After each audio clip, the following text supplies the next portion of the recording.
I come from two disciplines, from anthropology on the one hand, which is mostly fairly contemporary and very much being in the world, and from history, which is the story of the past, the discipline that really invented telling stories about who we are and what we do. What's needed is a clear narrative which enables them to convey the ideas that they have. So they find the idea, but they must also find the story that will enable them to communicate it. We're always, in a sense, writing to a brief, and the brief, part of the brief, is the audience. Who is going to read this? That determines the shape of the narrative that we're constructing.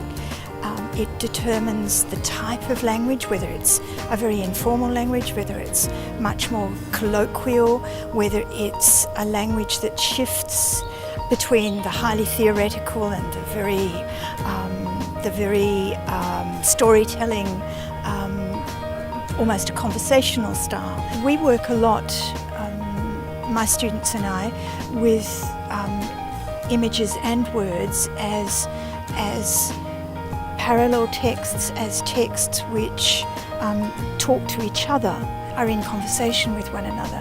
We make image-word narratives where the images carry one part of the story and the words carry another, but they all come together.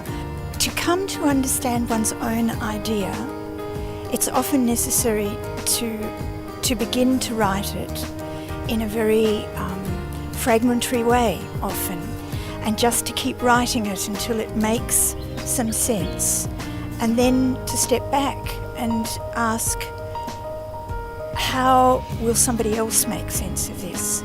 Sometimes it's just by sitting and typing it into the screen and seeing whether anything's coming, and then to try it out by stepping back from it and asking, will somebody else be able to understand this?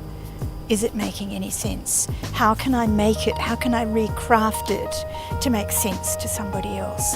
I've got something there's a core of something. I might be going to throw away 150 of those 175 words, but there's something in there I can now work on. And sometimes it takes a while to get to that point.